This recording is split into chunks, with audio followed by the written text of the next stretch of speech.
दोस्तों नमस्कार, बाजार विश्लेषक में आप सभी का स्वागत है। आज के इस वीडियो में मैं मल्टी कैप फंड के बारे में बताने जा रहा हूं। मार्केट कैप के हिसाब से सभी कंपनियों को 3 भागों में बांटा गया है।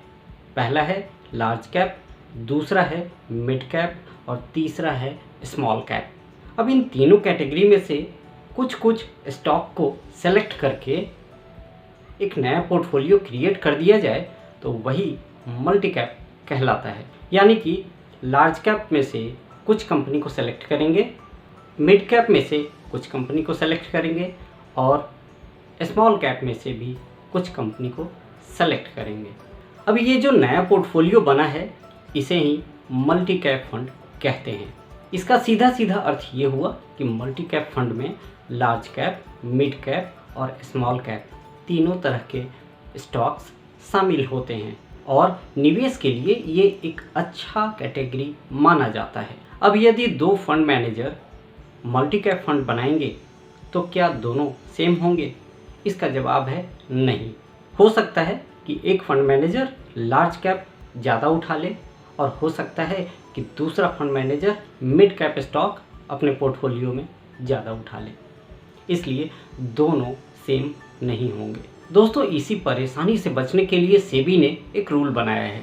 सेबी के इस नियम के अनुसार किसी भी मल्टी कैप में लार्ज कैप मिनिमम 25% होना चाहिए, मिड कैप मिनिमम 25% होना चाहिए और स्मॉल कैप भी मिनिमम 25% होना चाहिए। यानी कि मल्टी कैप फंड बनाते समय किसी भी फंड मैनेजर को इस बात का ध्यान रखना होगा कि उनके पोर्टफोलियो में लार्ज कैप, मिड कैप और स्मॉल कैप तीनों कम से कम 25% तो होंगे ही।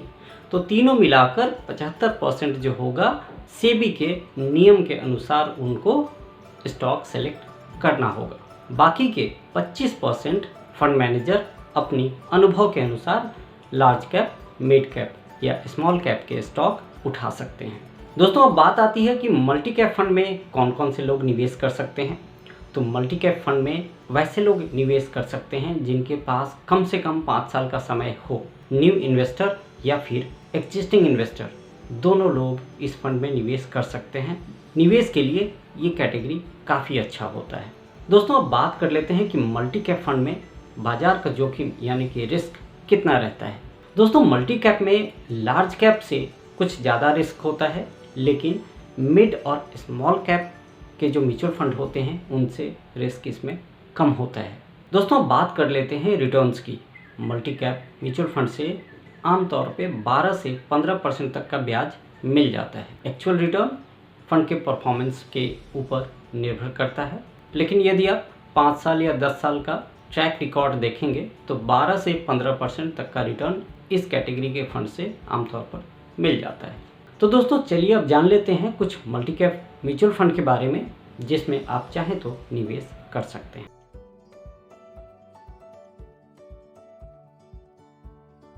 तो दोस्तों पहला मल्टी कैप फंड है निपॉन इंडिया का। 12,000 करोड़ का एसेट साइज है, यानी कि जनता ने 12,000 करोड़ रुपए इस म्यूचुअल फंड में लगाया है। 3 साल में 16% और 5 साल में 14% का रिटर्न इस फंड ने अभी तक दिया है। दोस्तों दूसरा मल्टी कैप फंड मैंने एक्सिस का लिया है। एक्सिस मल्टी कैप फंड का एसेट साइज 5,000 करोड़ रुपए का है। ये एक नया म्यूचुअल फंड है, इसलिए इसका परफॉर्मेंस अभी आपको नहीं मिल पाएगा, लेकिन निवेश के लिए ये एक अच्छा फंड है।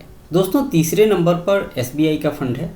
SBI का मल्टी कैप फंड भी एक नया फंड है जो कि अभी कुछ समय पहले ही लॉन्च हुआ था और काफ़ी कम समय में 8,000 करोड़ से ऊपर का एसेट साइज हो चुका है। तो निवेश के हिसाब से ये फंड भी काफ़ी अच्छा है। तो दोस्तों आज के इस वीडियो में बस इतना ही।